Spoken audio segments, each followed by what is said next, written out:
It's good to see everyone tonight.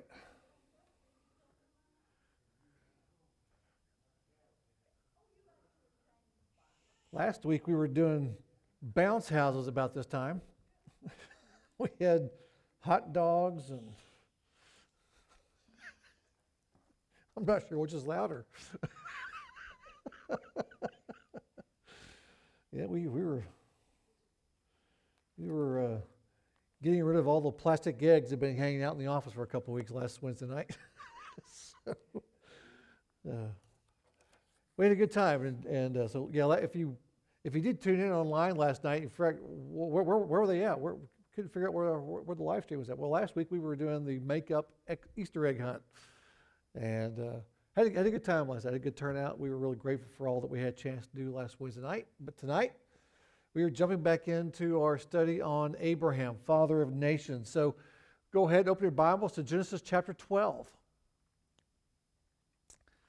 2 weeks ago, we started looking at this, and we saw the first 4 or 5 verses of chapter 12, and we looked at that opening promise and covenant that God made with Abraham, the command and the things that God told Abraham to do. And we're going to pick up this evening reading the rest of chapter 20 and seeing really what is our first account, if you will, of Abraham's life in detail, the first event that took place following his call. So Genesis chapter 12, let's begin tonight with some prayer. Heavenly Father, we are grateful tonight for the opportunity to come and study your word. We're grateful for a place to come and to meet, to have comfortable chairs to sit in. We're thankful that we have those who are working with our teenagers and children tonight, and I ask that you would even take the time you're spending, take the time going over there, that Lord, that time would be one that would be meaningful and eternal in its impact in the lives of those teenagers and children. Lord, would you use your word to shape us tonight into the image of Christ and give us new glimpses into who you are. In Jesus' name we pray. Amen. All right, Genesis chapter 12. I want to begin reading this evening, actually in verse 4. So Abram went forth as the Lord had spoken to him, and Lot went with him. Abraham was 75 years old when he departed from Haran. Abram took Sarah his wife and Lot his nephew and all their possessions which they had accumulated and the persons which they had acquired in Haran, and they set out for the land of Canaan. And thus they came to the land of Canaan. Abram passed through the land as far as the site of Shechem to the oak of Moreh. Now the Canaanite was in the land. The Lord appeared to Abram and said, "To your descendants I will give this land." So he built an altar there to the Lord who had appeared to him. Then he proceeded from there to the mountain on the east of Bethel, and pitched his tent with Bethel on the west and Ai on the east. And there he built an altar to the Lord and called upon the name of the Lord. Abraham journeyed on, continued toward the Negev. Now there was a famine in the land, so Abram went down to Egypt to sojourn there, for the famine was severe in the land. It came about when he came near to Egypt that he said to Sarah his wife, "See now, I know that you're a beautiful woman." And we should just stop right there, right? That's just, if the story ends well, Abram has gotten off to a great start, but, well, it keeps on going. "And when the Egyptians see you, they will say, 'This is his wife,' and they'll kill me, but they'll let you live. Please say that you're my sister, so that it may go well with me because of you, and that I may live on account of you." It came about when Abram came into Egypt, the Egyptians saw that the woman was very beautiful. Pharaoh's officials saw her and praised her to Pharaoh, and the woman was taken into Pharaoh's house. Therefore he treated Abram well for her sake, and gave him sheep and oxen and donkeys and male and female servants and female donkeys and camels. The Lord struck Pharaoh and his house with great plagues because of Sarah, Abram's wife. Pharaoh called Abram and said, "What is this you've done to me? Why did you not tell me that she was your wife? Why did you say she's my sister so that I took her for my wife? Now then, here is your wife, take her and go." Pharaoh commanded his men concerning him, and they escorted him away with his wife and all that belonged to him. Sometimes, if you stop at the right place, the story ends well. If you keep on reading, sometimes it doesn't look so good. So that's what we find this evening. So we pick up with Abram doing exactly what God had told him to do at the beginning of the chapter, and that is to head west. And so we see that few verses that Abram heads out. He's 75 years old when we kind of begin this portion of Abram's life. We know that Sarah is 10 years younger, so she is 65. And they took everything they had and they set out along with Lot to Canaan. And they end up there in verse 6 at a place called Shechem at the Oak of Morah. Now, this is a place that if you've read through other sections of Scripture here through Genesis and the first 5 books of the Bible in particular, you'll see Shechem, and you'll actually see these oaks or the terebinth of Morah a couple different times.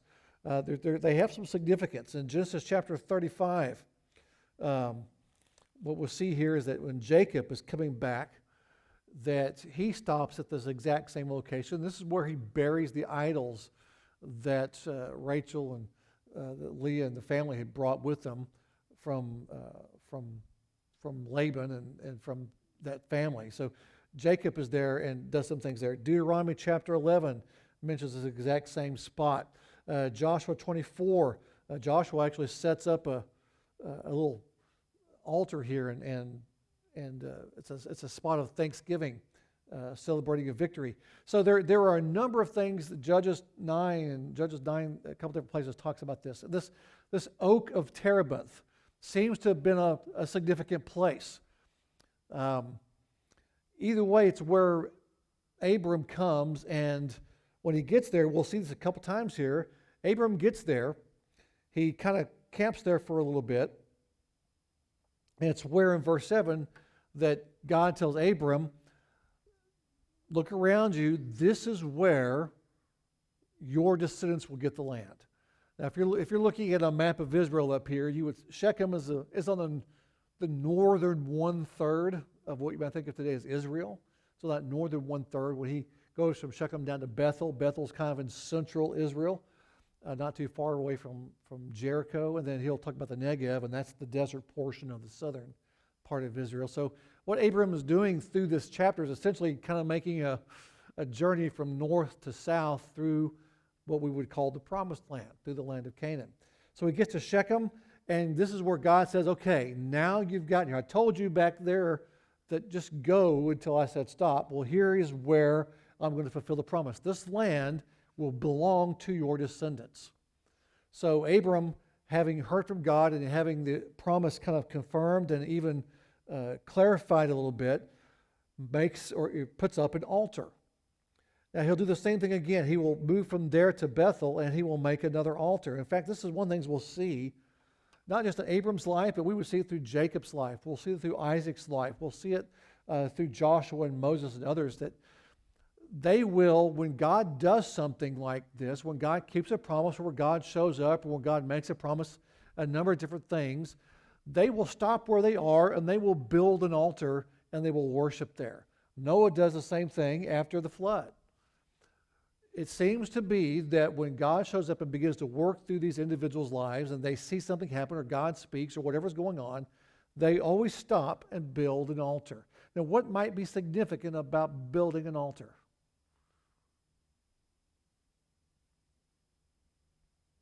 Okay, an altar is where you place a sacrifice. So if we're making a sacrifice, if Abram is making a sacrifice, or Noah might be making a sacrifice, or Jacob later on makes a sacrifice, what probably kind of a sacrifice are we talking about? What would be their motivation?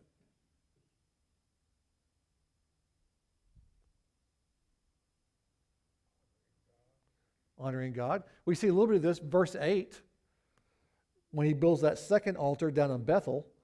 He says, it built an altar to the Lord and called upon the name of the Lord. This is a euphemism for worship. It's prayer, it's worship, it's thankfulness. Now, it doesn't actually say they made a sacrifice, but altars and sacrifice kind of go hand in hand. That's kind of a unspoken given there, that a sacrifice would have been made. This was an act of worship. I mean, if you're in Abram's shoes, it's been a little while. God told you to leave the land of your family and to head west and just go. And now Abraham has done that. He's been obedient. He has stepped out in faith. He's stepped out in his trust of the Lord. He's left the security of his family, the clan, if you will, back in Haran. He has embarked out on his own, and that's risky.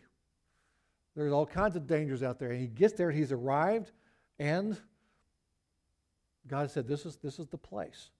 Now, that being said, there's one little note here we want to take a look at here. Verse 6, Abraham passed through the land as far as the site of Shechem to the oak of Moreh, and the Canaanite was in the land.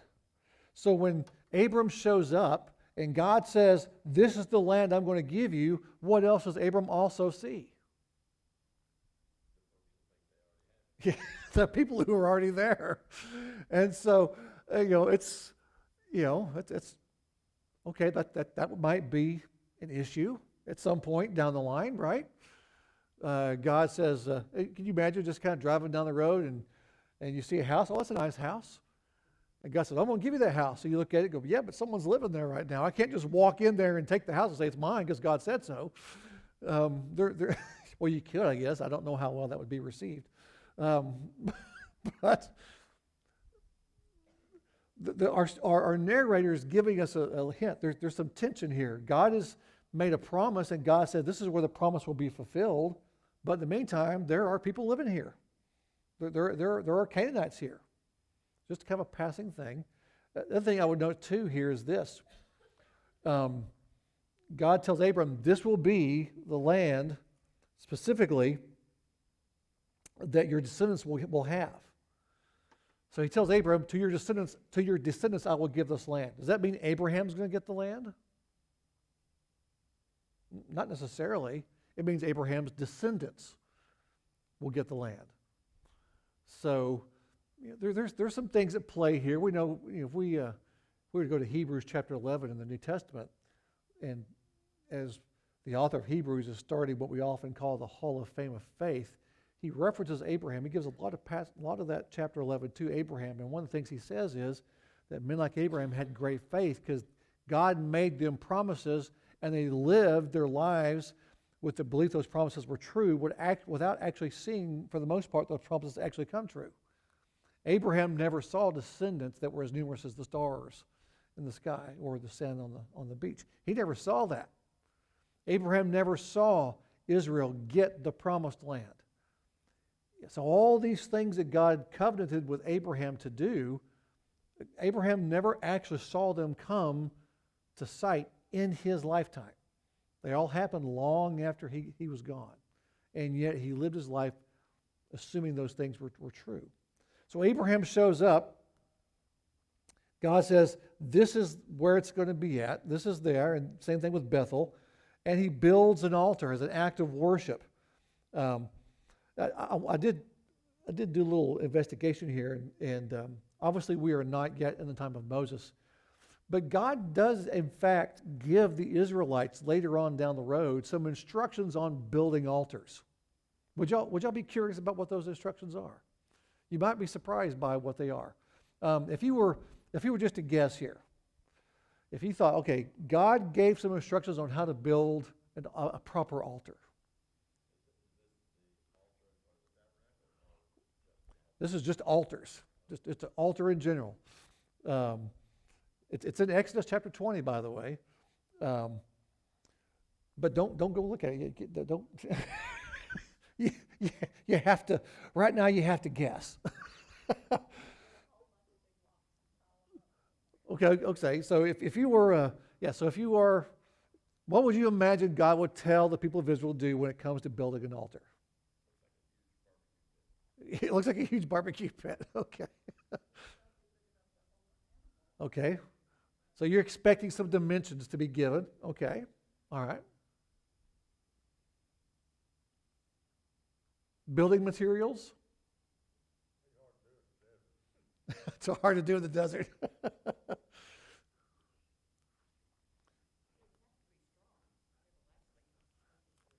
Okay. They have to be strong.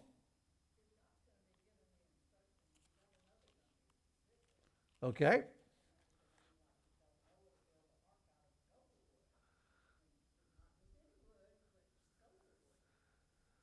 Exodus chapter 20. So God, and earlier in chapter 20, that's where we have the Ten Commandments. The first portion of that chapter is the first giving of what we call the Ten Commandments. After he's given those Ten Commandments, in verse 22, God says this to Moses. The Lord said to Moses, "Thus you shall say to the sons of Israel, you yourselves have seen that I have spoken to you from heaven. You shall not make other gods besides me, gods of silver or gods of gold. You shall not make for yourselves. You shall make an altar of earth for me, and you shall sacrifice on it your burnt offerings and your peace offerings, your sheep and your oxen, and every place where I cause my name to be remembered, I will come to you and bless you. If you make an altar of stone for me, you shall not build it out of cut stones, for if you wield your tool on it, you'll profane it. And you shall not go up by steps to my altar, so that your nakedness will not be exposed on it." That's his instructions. So let me sum that up. His instructions are, if you're going to build an altar, make it out of dirt. And if you're out in the desert, there's not a lot of dirt around sometimes. So if you need to make it out of rocks, make a pile of rocks. But don't you dare shape those rocks. Don't make them nice looking. You just find a stack of, you just randomly put rocks together, just stack them there. Just pick. And on top of that last thing, and don't you make it up there. You just put it right there on the ground. Don't you make it where you had to go up steps. Now, is that what you would have expected? God says, if you're going to make an altar, you make it out of dirt. And if you don't have dirt, make it out of just whatever rocks you can find. Don't you dare cut those rocks. Don't shape that rock. Don't make that into a nice barbecue pit. You just stack those rocks there, and don't you elevate it either. You just put it right there on the ground. Well, he said, I don't want you walking up steps to it. I don't want you getting up there. So, I mean, I don't know about you, but I'm going, that's kind of interesting. Why would God, what instructions he does give, he wants a very basic altar, doesn't he? And why would God go out of his way to say, listen, you go build an altar, you make sure it's made out of dirt or clay. And if you don't have that, because you don't always have that in the desert, then you make it out of rocks, but don't go cutting on those rocks. Don't make nice pretty rocks, just go find rocks. And don't you put it up there where it's up there. You just put it right there on the ground.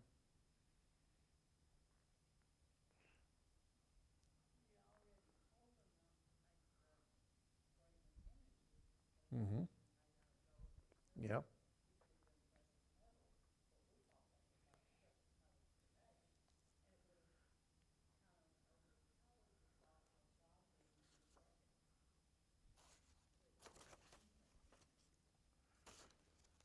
These are no fancy altars.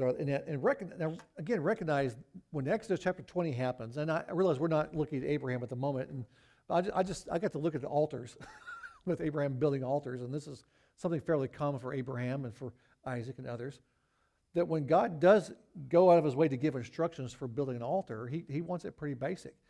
And if you're the people of Israel coming out of Egypt, and you see altars, or you think altars, what are you thinking of having lived your entire life in Egypt? You're probably thinking these grand, huge column temples and fancy places.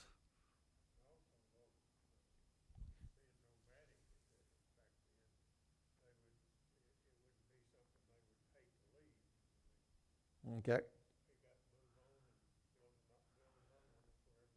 Okay, so that's now we're getting to maybe some of the reasons behind this, aren't we?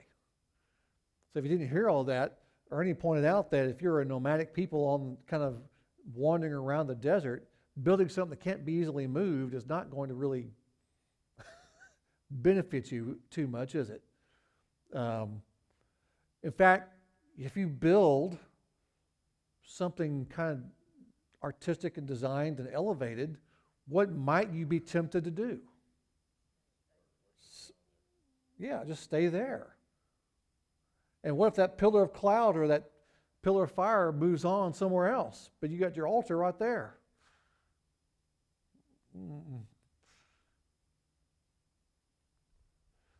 So there's a practical aspect to that, but there's also there's an important faith concept there in there that's part of what's going on.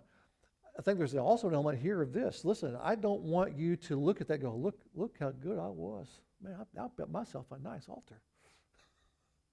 And I got my chisel out and I shaped those rocks and put them all together.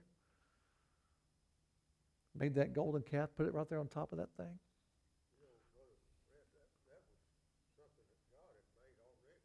Mm-hmm.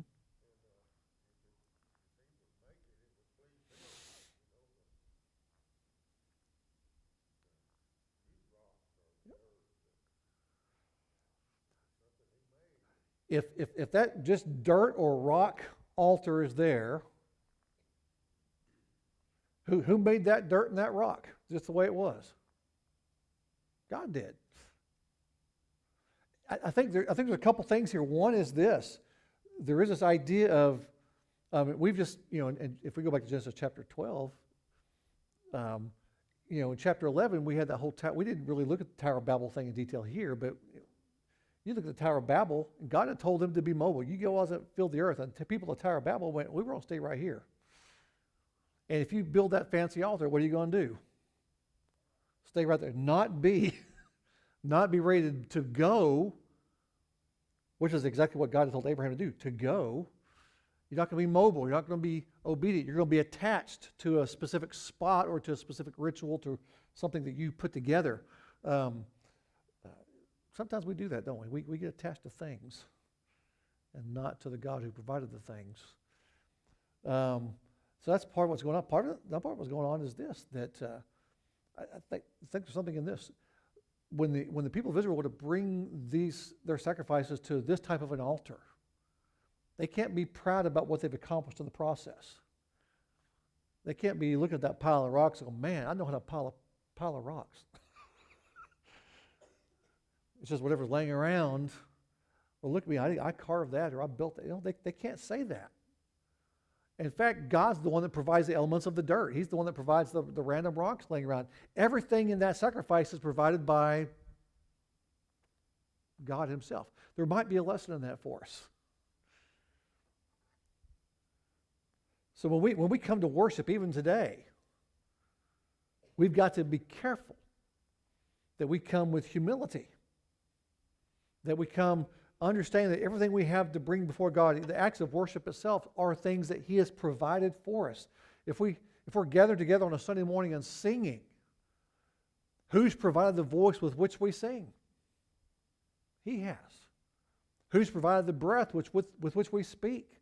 Who's provided the ability to read and to understand those things? Who's provided the ability to get down on our knees and pray? Everything that we give to the Lord on a Sunday morning, for example, or a Monday morning at home, are what he has already provided for us. The Bible even goes so far at one point to say that God inhabits the praises of his people. There's a sense that even what we bring and sing, in and of itself, probably doesn't really amount to much, that God inhabits our praises to make them, to elevate them. Everything we bring to the Lord, he empowers. We'll see this even demonstrated later on in the life of Abraham and Isaac, near the end of Abraham's life, when Abraham is supposed to take Isaac up on that mountain and offer him on the altar. And what does God ultimately end up doing there? Not to spoil the story, but he provides the sacrifice. Even our act of worship, God empowers. G. Campbell Morgan, a fairly famous preacher in the late 1800s in London, says about this, even about the instructions that God gave there in Exodus 20 about not putting your altar up elevated. He says this: I never climb to God on the steps that I carve. There is no approach to God by climbing. Heaven comes down to our souls to greet, and glory crowns the mercy seat. We don't elevate ourselves to God. God has brought himself down to us. That's what grace is. Mercy does not say, come on, but give it your best shot, come on up. Mercy and grace come down, even in our act of worship. So, Abraham builds altars. and he's worshiping. Now we have been told there in verse 4, 5, and 6, and before, that as Abraham, or the first part of chapter 12, that as Abraham, into chapter 11, that Abraham is coming with Lot, and he's coming with Sarah. We know that God's made a promise to Abraham that he will have these great descendants. He'll be the father of nations. And yet, what do we also know about Sarah? She's barren. And we talked a little bit about this a couple weeks ago. If you're reading the story and you realize that Abram is leaving with Sarah with this promise of a great many descendants, he's also leaving with Lot, his nephew.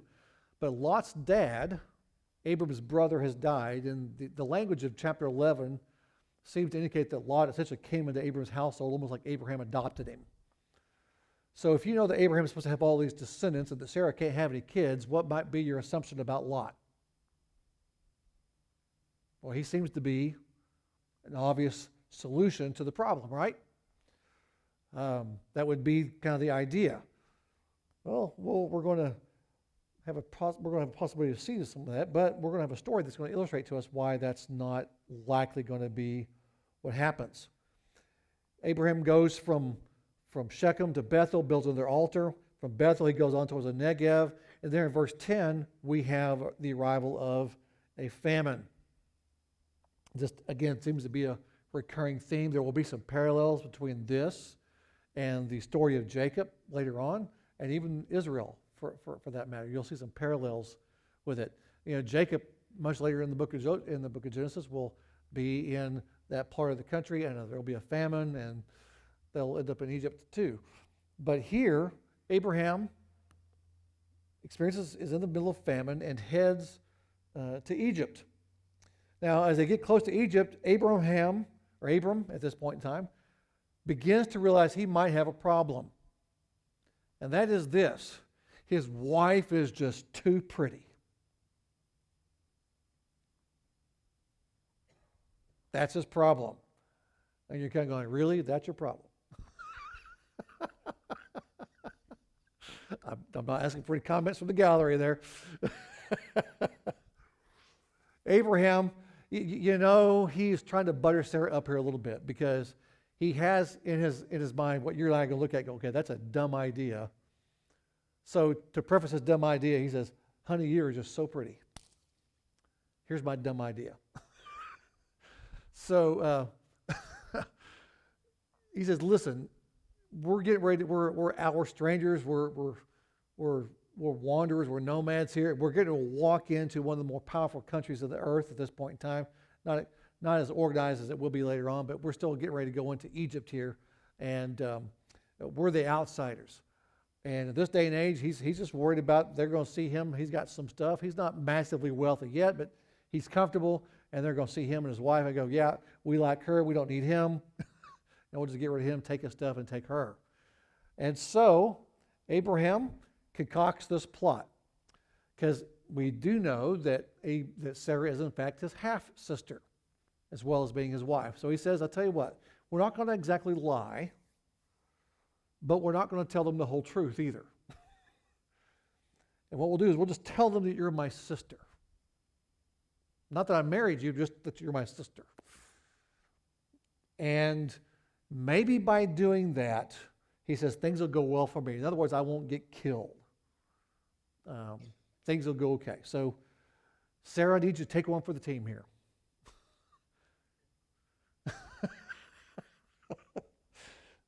Now, I don't, she doesn't appear to argue with it, but don't know how much say she had in it. But nonetheless, this is what happens. So, there's no doubt this is an intentional misleading. It's not exactly a lie, bald-faced lie, because yes, she technically is his half-sister.